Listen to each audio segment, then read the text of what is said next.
ಆಪ್ಕಿ ಅದಾಲತ್ನಲ್ಲಿ ರಾಣಿ ಮುಖರ್ಜಿ ಮೇಲಿರುವ ಆರೋಪವೆಂದರೆ ಇವರು ಬರೀ ಲಕ್ನಿಂದಾನೇ ನಡೆಯುತ್ತಿದ್ದಾರೆ ಎಂಬುದು.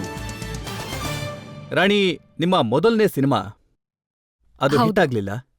ಅದಾದ ನಂತರ ಈ ಮಾತು ನಿಜನಾ? ಶಾರುಖ್ ಖಾನ್ ಅವರು ರೆಕಮೆಂಡ್ ಮಾಡಿದ್ರು ಈ ಸಿನಿಮಾನ ರಾಣಿ ಕೊಟ್ಬಿಡಿ ಅಂತ. ಹೌದು ಹೌದು ಹೌದು ಕರೆಕ್ಟಾಗಿ ಹೇಳಿದ್ದಾರೆ. ನನ್ನ ಪ್ರಕಾರ ಅವರು ರಾಜಕೀಯ ಆಯಿಗಿ ಬಾರದ್ದು ಸ್ವಲ್ಪ ಸೀನ್ಸ್ ನೋಡಿದ್ರು. ಅದರಲ್ಲಿ ನಾನು ಯಾವುದೋ ಒಂದು ಎಕ್ಸ್ಪ್ರೆಷನ್ ಕೊಟ್ಟಿದ್ದು ಅವ್ರಿಗೆ ತುಂಬಾ ಇಷ್ಟ ಆಗಿತ್ತು. ಆ ಹಾಡ್ ಹೇಗಿತ್ತು ಅಂದ್ರೆ, ರಾಜಾ ಕಿ ಆಯಿ ಹೈ ಬಾರಾತ್ ಮೇರೆ ಆಂಗನ್ ಮೇ. ಆ ಹಾಡ್ ಏನಿದೆಯಲ್ಲ ಅದು ನನ್ ದಡ ಮುಟ್ಟಿಸ್ತು. ಯಾಕಂದ್ರೆ ನಾನ್ ಏನ್ ಹಾಡನ್ನಲ್ಲ, ರಾಜಾ ಕಿ ಆಯಿಗಿ ಬಾರಾತ್, ಅದು ಶಾರುಖ್ ಅವ್ರಿಗೆ ತುಂಬಾ ಇಷ್ಟ ಆಯ್ತು. ಮತ್ತೆ ನನ್ ಪ್ರಕಾರ ಕರಣ್ಗೆ ಆ ಸಮಯದಲ್ಲಿ ಆ ರೋಲ್ಗೋಸ್ಕರ 8 ಜನ ಹೀರೋಯಿನ್ಸು ಅದನ್ನ ರಿಜೆಕ್ಟ್ ಮಾಡಿದ್ರಂತೆ. ಸೊ ಅವ್ರ ಹತ್ರ ಬೇರೆ ಚಾಯ್ಸೇ ಇರ್ಲಿಲ್ಲ. So I was the last choice. 8 ಹೀರೋಯಿನ್ಗಳೇ ರಿಜೆಕ್ಟ್ ಮಾಡಿರ್ತಾರೆ. ಯಾಕಂದ್ರೆ ಶಾರುಖ್ ಮತ್ತೆ ಕಾಜೋಲ್ ಮಧ್ಯದಲ್ಲಿ ಶಿವಪೂಜಲ್ ಕರಡಿ ಬಿಟ್ಟಂಗ್ ಆಗೋದ್ ಬೇಡ ಅಂತ.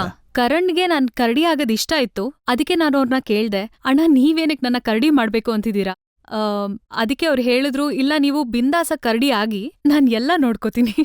ಅದಕ್ಕೆ ನನ್ ಸಾವನ್ನ ಮೊದಲನೇ ಸೀನಲ್ಲೇ ಮಾಡಿಸ್ಬಿಟ್ರು. ಆಡಿಯನ್ಸ್ಗೆ ಅನ್ಸ್ಲಿ ನಾನು ಇಲ್ವೇ ಇಲ್ಲ ಸಿನಿಮಾದಲ್ಲಿ ಅಂತ.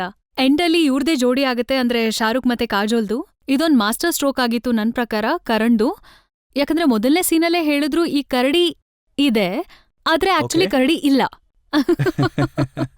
ಆದ್ರೆ ನಿಮಗ್ ಸಿಕ್ಕಂತ ರೋಲ್ 8 ಜನ ರಿಜೆಕ್ಟ್ ಮಾಡಿದ್ರು. ಹೌದೌದೌದೌದು. ಥ್ಯಾಂಕ್ ಗಾಡ್ ಅವರೆಲ್ಲ ರಿಜೆಕ್ಟ್ ಮಾಡಿದ್ರು. ಅವ್ರಿಗೆಲ್ಲ ತುಂಬಾನೇ ಥ್ಯಾಂಕ್ ಯು. ನೀವು ಪೂಜಾ ಭಟ್ ಅವ್ರಿಗೂ ಆಭಾರಿ ಆಗಿರ್ಬೇಕು. ಯಾಕಂದ್ರೆ ಹೌದು, ಅವರು ನಾನು ಗುಲಾಮ್ ರೋಲ್ ನ ರಿಜೆಕ್ಟ್ ಮಾಡಿದ್ರು. ಎಲ್ಲಾರ್ಗೂನು ತುಂಬಾ ಥ್ಯಾಂಕ್ ಯು ಹೇಳಕ್ ಇಷ್ಟಪಡ್ತೀನಿ. ಯಾಕಂದ್ರೆ ಅವರೆಲ್ಲ ಫಿಲ್ಮ್ ರಿಜೆಕ್ಟ್ ಮಾಡಿದ್ರು, ಅದಕ್ಕೆ ಅವ್ರಿಗೆ ಥ್ಯಾಂಕ್ ಯು ಹೇಳಕ್ ಇಷ್ಟಪಡ್ತೀನಿ. ಯಾಕಂದ್ರೆ ನಾನ್ ಯಾವಾಗ್ಲೂ ಹೇಳ್ತೀನಿ, ಒಂದೊಂದ್ ಅನ್ನದ ಅಗ್ಳಲ್ಲೂ ತಿನ್ನೋರ್ ಹೆಸರು ಬರ್ದಿದೆ ಅಂತ. ಹಾಗೇನೆ ಪ್ರತಿ ರೋಲಲ್ಲೂ ಬರ್ದಿದೆ ಆಕ್ಟರ್ಗಳ ಹೆಸರು. ಸೊ ಯಾವ್ ರೋಲ್ ನನಗ್ ಸಿಗ್ಬೇಕು ಅಂತಿದ್ಯೋ ಅದು ನನಗ್ ಸಿಕ್ಕೇ ಸಿಗುತ್ತೆ. ಮತ್ತೆ ನನ್ ಹಣೆಲಿ ಏನ್ ಬರ್ದಿದ್ಯೋ ಅದು ಆಗೇ ಆಗುತ್ತೆ. ಸೊ ತುಂಬಾ ರೋಲ್ಸ್ಗಳಿದೆ. ಚಲ್ತೆ ಅದು ಚಲ್ತೆನಲ್ಲಿ ಐಶ್ವರ್ಯ ರೈ ಹಾ ಸ್ವಲ್ಪ ದಿನಗಳಾದ್ಮೇಲೆ ಅವರು ಸಿನಿಮಾಯಿಂದ ಹೊರಗಡೆ ಹೌದು. ಬರ್ತಾರೆ. ಆ ರೋಲ್ ನಿಮಗ್ ಸಿಗುತ್ತೆ. ಹೌದು. ಹಾ ಅದು ಆಕ್ಚುಲಿ ಒಂದು ಬೇರೆನೇ ಸ್ಟೋರಿ ಅದು. ಅದು ಶಾರುಖ್ ಅವ್ರ ಹತ್ರ ತುಂಬಾ ಉತ್ತರ ಇದೆ ಅದಕ್ಕೆ, ಯಾಕೆ ಆಗಿತ್ತು ಹಾಗೆ ಅಂತ. ನಾವು ಆಕ್ಟರ್ಸ್ ಇರ್ತೀವಲ್ಲ, ನಮ್ ಹತ್ರ ಯಾವಾಗ ಫಿಲ್ಮ್ ಅದ್ ಏನ್ ಕಥೆ ಬರುತ್ತಲ್ಲ, ಅಂತ ಸ್ವಲ್ಪ ಹೇಳ್ಬಿಡಿ. ಇದನ್ ಹೇಳೋದೇನ್ ಇಂಪಾರ್ಟೆಂಟ್ ಅಲ್ಲ. ಶಾರುಖ್ ನನ್ ತುಂಬಾ ಒಳ್ಳೆ ಫ್ರೆಂಡ್. ಅವ್ರು ಯಾವಾಗ ಚಲ್ತೆ ಚಲ್ತೆ ತಗೊಂಡ್ ನನ್ನ ಹತ್ರ ಬಂದ್ರಲ್ಲ, ಈ ಫಿಲ್ಮ್ ನೀವ್ ಮಾಡ್ಬೇಕು ಅಂತ, ನಾನು ಆಟೋಮೆಟಿಕ್ ಆಗಿ ಹಾ ಅಂತ ಹೇಳ್ಬಿಟ್ಟೆ ಅವ್ರಿಗೆ. ಯಾಕಂದ್ರೆ ಶಾರುಖ್ ಜೊತೆ ನಾನು ನನ್ನ ಅರ್ಲಿ ಕರಿಯರಲ್ಲಿ ತುಂಬಾನೇ ಕೆಲ್ಸ ಮಾಡಿದ್ದೆ, ಮತ್ತೆ ತುಂಬಾನೇ ಅವರಿಂದ ಕಲ್ತಿದ್ದೀನಿ, ಮತ್ತೆ ನನ್ ತುಂಬಾ ಒಳ್ಳೆ ಫ್ರೆಂಡ್ ಕೂಡ. ಸೊ ಆಬ್ವಿಯಸ್ಲಿ ಅವ್ರ ಪ್ರೊಡ್ಯೂಸರ್ ಆಗಿ ನನ್ನ ಹತ್ರ ಒಂದು ಫಿಲ್ಮ್ ತಗೊಂಡ್ ಬರ್ತಿದ್ದಾರೆ ಅಂದ್ರೆ ಖಂಡಿತ ನಾನು ಇಲ್ಲ ಅಂತ ಹೇಳಕ್ಕಾಗಲ್ಲ. ಅವ್ರ ಜೊತೆಗೇನೆ ಕವಿ ಅಲ್ವಿದನ ಹೌದು ಈ ಸಿನಿಮಾದಲ್ಲೂ ನಿಮಗೆ ಸಿಕ್ಕಂತ ರೋಲ್ ಕಜೋಲ್ ಅವರು ರಿಜೆಕ್ಟ್ ಮಾಡಿದ್ದು. ನೋಡಿ, ಇದು ಕರಣ್ ಮತ್ತೆ ಕಾಜೋಲ್ದು ಪರ್ಸನಲ್ ಮ್ಯಾಟರು. ಯಾರ ಹತ್ರ ರೋಲ್ ಹೋಗುತ್ತೆ, ಅವ್ರು ಏನ್ ಹೇಳ್ತಾರೆ ಅದು ಬೇರೆ ತರಾನೇ. ಯಾಕಂದ್ರೆ ನಾನೂನು ತುಂಬಾ ರೋಲ್ಸ್ನ ರಿಜೆಕ್ಟ್ ಮಾಡಿದೀನಿ. ಅದನ್ನು ಕೂಡ ಬೇರೆ ಆಕ್ಟರ್ಸ್ ಹತ್ರ ಖಂಡಿತ ಹೋಗುತ್ತೆ. ಸೊ ಇದಂತೂ ಫಿಲ್ಮ್ ಇಂಡಸ್ಟ್ರಿಲಿ ಆಗ್ತಾನೆ ಇರುತ್ತೆ. ಶಾರುಖ್ ಖಾನ್ ಅವರ ಒಂದು ಇಂಟರ್ವ್ಯೂ ಓದ್ತಾ ಇದ್ದೆ ನಾನು. ಅದರಲ್ಲಿ ಅವರು ನಿಮ್ಮನ್ನ ಸಾಕಷ್ಟು ಹೊಗಳಿ ಬರ್ದಿದ್ದಾರೆ. ಅವ್ರು ಹೇಳ್ತಾರೆ, ರಾಣಿ ಮೇಲೆ ನನಗೆ ಎಷ್ಟು ನಂಬಿಕೆ ಇದೆ ಅಂತಂದ್ರೆ ಮಧ್ಯರಾತ್ರಿಲಿ ಅವ್ರಿಗೆ ಪಾತ್ರ ಇದೆ ಅಂತ ಹೇಳಿದ್ರೆ ಬಂದ್ ಮಾಡ್ತಾರೆ. ಹೌದು, ಕರೆಕ್ಟಾಗಿ ಹೇಳಿದ್ದಾರೆ ಅವರು. ಆಮಿರ್ ಮತ್ತೆ ಶಾರುಖ್ಗೋಸ್ಕರ ನಾನು ಬ್ಯಾಕ್ಗ್ರೌಂಡ್ ಅಲ್ಲಿ ಜೂನಿಯರ್ ಆರ್ಟಿಸ್ಟ್ ಕೂಡ ಆಗಕ್ ತಯಾರಿದ್ದೀನಿ. ಯಾಕಂದ್ರೆ ಅವರು ನನಗೆ ತುಂಬಾ ಹೆಲ್ಪ್ ಮಾಡಿದ್ದಾರೆ. ಯಾಕಂದ್ರೆ ನಾನು ಮೊದಲನೇ ಸಿನಿಮಾ ಅಂತ ಶುರು ಮಾಡಿದಾಗ ಆ ಟೈಮಲ್ಲಿ ಅವ್ರು ತುಂಬಾನೇ ದೊಡ್ಡ ಸೂಪರ್ ಸ್ಟಾರ್ ಆಗಿದ್ರು. ಯಾಕಂದ್ರೆ ನಾನು ಚಿಕ್ಕ ವಯಸ್ಸಿಂದ ಆಮಿರ್ ಫಿಲ್ಮ್ ನೋಡ್ಕೊಂಡೇ ದೊಡ್ಡೋಳಾಗಿರೋದು. ಅವ್ರ ಮೊದಲನೇ ಸಿನಿಮಾ ರಿಲೀಸ್ ಆದಾಗ ನಾನು ಸ್ಕೂಲಲ್ಲಿದ್ದೆ. ನಾನು ಅವ್ರನ್ನ ನೋಡ್ತಾನೆ ದೊಡ್ಡೋಳಾಗಿರೋದು. ನಾನ್ ಯಾವಾಗ ಅವ್ರ ಮುಂದೆ ನಿಂತ್ಕೊಂಡ್ನಲ್ಲ ಆಸ್ ಅ ಹೀರೋಯಿನ್, ನನ್ಗನ್ಸ್ತು ದೇವ್ರೆ ಇಷ್ಟ್ ದೊಡ್ಡ ಸ್ಟಾರ್ ನನ್ ಮುಂದೆ ಇದ್ದಾರೆ. ಆದ್ರೆ ಯಾವತ್ತೂ ನನ್ಗೆ ಶಾರುಖ್ ಅಥವಾ ಆಮಿರ್ ನನಗೆ ತೋರಿಸಲ್ಲ ಅವ್ರು ಇಷ್ಟ್ ದೊಡ್ಡ ಸ್ಟಾರ್ ಅಂತ. ಮತ್ತೆ ನನ್ನ ನ್ಯೂ ಕಮರ್ ತರ ಟ್ರೀಟ್ ಮಾಡ್ಲಿಲ್ಲ. ಮತ್ತೆ ಇದು ನನ್ ಕರಿಯರಲ್ಲಿ ತುಂಬಾ ಕೆಲ್ಸಕ್ ಬಂದಿದೆ. ನನಗನ್ಸ್ತು ಇವ್ರು ಇಷ್ಟು ದೊಡ್ಡ ಸ್ಟಾರ್ ಆದ್ರೂ ಕೂಡ ಕೆಲ್ಸದಲ್ಲಿ ಇಷ್ಟು ಗಮನ ಇದೆ, ಸಿನ್ಸಿಯರ್ ಆಗಿ ಕೆಲ್ಸ ಮಾಡ್ತಾರೆ. ನನ್ಗೆ ಹೀಗೆ ಕೆಲ್ಸ ಮಾಡ್ಬೇಕು ಅನ್ಸ್ತು. ಸಕ್ಸಸ್ ಸಿಗೋತೇನೆ ಒಂದು ಸ್ಟಾಗ್ನೆಂಟ್ ಪಾಯಿಂಟ್ ಆಗಿರೋದಿಲ್ಲ. ಸಕ್ಸಸ್ನ ಹೇಗೆ ಮುಂದುವರಿಸ್ಕೊಂಡು ಹೋಗ್ಬೇಕು, ಹೇಗೆ ಹಾರ್ಡ್ ವರ್ಕ್ ಮಾಡ್ಬೇಕಿನ್ನು, ನಾನ್ ಅವರಿಂದ ಕಲ್ತೆ. ಅದಕ್ಕೆ ನಾನು I have been very inspired by Shahrukh ಅವ್ರ ಜೊತೆಗಿನ ವೀರ್ ಝಾರಾ ಸಿನಿಮಾ ಬಗ್ಗೆ ಸಾಕಷ್ಟು ಪ್ರಶಂಸೆ ಬಂದಿದೆ. ಹೌದು. ಮತ್ತೆ ನಾನ್ ಕೇಳ್ಪಟ್ಟೆ ಪ್ರೆಸಿಡೆಂಟ್ ಮುಷರಫ್ ಅವರು ನಿಮ್ಮನ್ನ ಸಾಕಷ್ಟು ಹೊಗಳಿದ್ದಾರೆ ಹೌದು. ನಿಮ್ಮ ರೋಲ್ ಹೌದು. ಬಗ್ಗೆ. ಆ ಸಮಯದಲ್ಲಿ ನನ್ನ ಡಿನ್ನರ್ಗೆ ಲಂಚ್ ಕರೆದಿದ್ರು ಅವರು.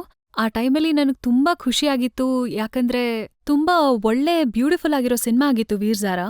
ಒಂದ್ ಒಳ್ಳೆ ಮೆಸೇಜ್ ಕೂಡ ಕೊಡ್ತಾ ಇತ್ತು. ಮತ್ತೆ ಆ ಸಮಯದ ಪಾಕಿಸ್ತಾನಿನ ಪ್ರೆಸಿಡೆಂಟ್ ಕೂಡ ಆಗಿದ್ರು. ಮತ್ತೆ ಅವ್ರ ವೈಫ್ ಮತ್ತೆ ಯಾರೆಲ್ಲ ಕ್ಯಾಬಿನೆಟ್ ಇಂದ ಬಂದಿದ್ರಲ್ಲ ಪಾಕಿಸ್ತಾನಿಂದ, ಅವರೆಲ್ಲ ವೀರ್ಜಾರಾಗೆ ತುಂಬಾ ಹೊಗಳಿದ್ರು ಮತ್ತೆ ಹೇಳಿದ್ರು ಈ ತರದ್ ಸಿನಿಮಾ ಬರ್ಬೇಕು, ಮತ್ತೆ ಈ ತರ ಸಿನಿಮಾದ್ದು ಅವರು ಫ್ಯಾನ್ ಅಂತ ಎಸ್ಪೆಷಲಿ ಅವ್ರ ವೈಫ್ ಹೇಳಿದ್ರು. ಮತ್ ಚೆನ್ನಾಗ್ ಅನ್ಸುತ್ತೆ ಈ ತರ ಅವ್ರ ವೈಫ್ ನಿಮ್ಮ ಕೈಗಳನ್ನ ಹಿಡ್ಕೊಂಡು ಸಾಕಷ್ಟು ಹೊತ್ತು ಬಿಟ್ಟೇ ಇರ್ಲಿಲ್ವಂತೆ. ಹೌದು, but she's a very gorges looking lady. ತುಂಬಾ ಸುಂದರವಾಗಿದ್ದಾರೆ ಅವರು. ಮತ್ತೆ ಸಂಜೆ ನಿಮ್ಮನ್ನ ಮತ್ತೆ ಭೇಟಿ ಮಾಡಿದ್ರಂತೆ ರಾಷ್ಟ್ರಪತಿ ಭವನ್ನಲ್ಲಿ. ಅವತ್ತು ಪ್ರೆಸಿಡೆಂಟ್ ಅಬ್ದುಲ್ ಕಲಾಂ ಅವರು ಕೂಡ ಇದ್ರು. ಮತ್ತೆ ತುಂಬಾ ಸ್ವೀಟ್ ಆಗಿ ಮಾತಾಡ್ಸಿದ್ರು ಕಲಾಂಜಿ ಅವರು. ನನ್ ಜೀವನದಲ್ಲಿ ಅದೊಂದ್ ಮೆಮರಿ ಅಂತಿದ್ಯಲ್ಲ, ಅದನ್ನ ನಾನ್ ಯಾವತ್ತೂ ಮರೆಯಕ್ಕಾಗಲ್ಲ. ಆ ತರ ವ್ಯಕ್ತಿನ ಮೀಟ್ ಮಾಡೋದು, ಮತ್ತೆ ಅವ್ರು ತುಂಬಾ ಡೌನ್ ಟು ಅರ್ತ್ ಆಗಿದ್ರು ಅಬ್ದುಲ್ ಕಲಾಂ ಅವರು. ಮತ್ ಅವ್ರು ನನ್ನ ಬ್ಲ್ಯಾಕ್ ಬಗ್ಗೆ ಮಾತಾಡಿದ್ರು. ಮತ್ತೆ ಮುಷರಫ್ ಅವ್ರ ಹತ್ರ ಹೇಳಿದ್ರು, you must see this film. So I felt very very happy and proud. Black ಸಿನಿಮಾದಲ್ಲೂ ಕೂಡ ನಿಮ್ಮ ಪರ್ಫಾರ್ಮೆನ್ಸ್ ಅದ್ಭುತವಾಗಿತ್ತು. ಮತ್ತೆ ನಾನ್ ಕೇಳ್ಪಟ್ಟೆ ದಿಲೀಪ್ ಕುಮಾರ್ ಅವರು ನಿಮ್ಗೊಂದು ಲೆಟರ್ ಕಳ್ಸಿದ್ರಂತೆ ನಿಮ್ಮನ್ನ ಹೊಗಳಿ ಬರ್ದಂತ ಪತ್ರ. ಹೌದು, ದಿಲೀಪ್ ಕುಮಾರ್ ಅಂಕಲ್ ಮತ್ತೆ ಡ್ಯಾಡಿ ತುಂಬಾನೇ ಆ ಕಾಲದಿಂದಾನು ಫ್ರೆಂಡ್ಸ್ ಇಬ್ರುನು. ಡ್ಯಾಡಿ ಅವ್ರ ಜೊತೆ ಒಂದ್ ಫಿಲ್ಮ್ ಮಾಡಿದ್ರು, ಲೀಡರ್ ಅಂತ. ಅದ್ರ ಡೈರೆಕ್ಟರ್ ಆಗಿದ್ರು ಅವರು. ಸೊ ಒಂದ್ ಹಳೆ ಸಂಬಂಧ ನಡೀತಾ ಬರ್ತಾ ಇದೆ. ಮತ್ತೆ ನಾನು ಫಿಲ್ಮ್ ಇಂಡಸ್ಟ್ರಿಗೆ ಕಾಲಿಟ್ನಲ್ಲ, ಸಾಯ್ರಾ ಆಂಟಿ ಮತ್ತೆ ದಿಲೀಪ್ ಅಂಕಲ್ ಯಾವಾಗ್ಲೂ ನನ್ಗೆ ತುಂಬಾನೇ ಎನ್ಕರೇಜ್ ಮಾಡಿದ್ದಾರೆ.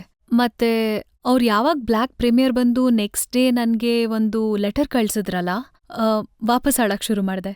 ವಾಪಸ್ ಆ ಟ್ಯಾಪ್ ಓಪನ್ ಆಯ್ತು, ಮತ್ ಅಳು ಬಂತು.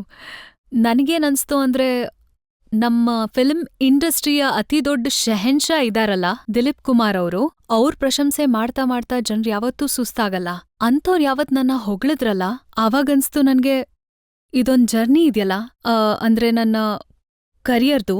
ಐ ಥಿಂಕ್ ನಾನು ಒಂದ್ ಸ್ಟೆಪ್ ಎಲ್ಲೋ ನಾನು ಕರಿಯರಲ್ಲಿ ಮುಂದೆ ಹೋಗಿದ್ದೀನಿ ಅಂತ ನಂಗನ್ಸ್ತು. ದಿಲೀಪ್ ಸಾಹೇಬ್ರು ಒಂದು ಇನ್ಸ್ಟಿಟ್ಯೂಷನ್ ಇದ್ದ ಹಾಗೆ, ಸಾಕಷ್ಟು ದೊಡ್ಡ ಆಕ್ಟರ್ ಅವರು, ಮಹಾನ್ ವ್ಯಕ್ತಿ. ಅವರು ನಿಮ್ಮನ್ನ ಹೊಗಳ್ತಾರೆ ಅಂತಂದ್ರೆ ಅದು ನಿಜಕ್ಕೂ ಒಂದು ಸರ್ಟಿಫಿಕೇಟ್. ಹೌದು. ಅಮಿತಾಬ್ ಬಚ್ಚನ್ ಅವರು ಕೂಡ ಈ ಸಿನಿಮಾದಲ್ಲಿ ನಿಮ್ ಜೊತೆ ವರ್ಕ್ ಮಾಡಿದ್ದಾರೆ. ಅವ್ರೇನ್ ಹೇಳಿದ್ರು? ನನ್ನ ಎಕ್ಸ್ಪೀರಿಯನ್ಸ್ ಇತ್ತಲ್ಲ ಅವ್ರ ಜೊತೆ ಕೆಲಸ ಮಾಡಿದ್ದು, I mean it was wonderful. ಯಾಕಂದ್ರೆ ಅಮಿತ್ ಜಿ ಅಂತ ವ್ಯಕ್ತಿ, ಅವರು ಇವತ್ತಿನ ತನಕನೂ ಯಾವ ತರ ಎಂತೂಸಿಯಾಸಮ್ ಇದೆಯಲ್ಲ ಅವ್ರದ್ದು, ಮತ್ತೆ ಅವರು ಸೆಟ್ ಕೆಲ್ಸ ಮಾಡಕ್ ಬರ್ತಾರಲ್ಲ, ಒಂದು ಚಿಕ್ಕ ಮಗು ಬಂದಿದೆ ಅಂತ ಅನ್ಸುತ್ತೆ. ಯಾಕಂದ್ರೆ ಅವ್ರ ಸ್ಪಿರಿಟ್ ಇದೆಯಲ್ಲ, ಇಟ್ ಇಸ್ ಸೋ ಯಂಗ್. ಮತ್ತೆ ನಮ್ಮಂತ ಒಂದು ನ್ಯೂ ಆರ್ಟಿಸ್ಟ್ ಇದಾರಲ್ಲ, ನಮಗ್ ಕಲಿಯಕ್ ತುಂಬಾನೇ ಸಿಗುತ್ತೆ. He's a living institution for us. He's a living legend. ಮತ್ತೆ ಇದು ನನ್ ಸೌಭಾಗ್ಯ ಅಂತಾನೆ ಹೇಳ್ಬೋದು. ಅವ್ರ ಜೊತೆ ಒಂದೇ ಫ್ರೇಮಲ್ಲಿ ಕೆಲ್ಸ ಮಾಡೋ ಅಂತ ಅವಕಾಶ ಸಿಕ್ತು ನಂಗೆ.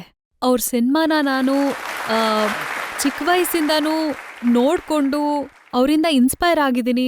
For us Amitabh Bachchan is like, ಅಯ್ಯೋ ದೇವ್ರೆ, ಅಮಿತಾಬ್ ಬಚ್ಚನ್ ಅಂದ್ರೆ ನಾನಿವತ್ತು ಅವ್ರನ್ನ ಅಮಿತ್ ಅಂಕಲ್ ಅಂತೀನಿ, ಅಮಿತಾಬ್ ಜಿ ಅಂತ ಹೇಳ್ತೀನಿ. ಆದ್ರೆ ಆ ಟೈಮಲ್ಲಿ ಅವರು ಅಮಿತಾಬ್ ಬಚ್ಚನ್.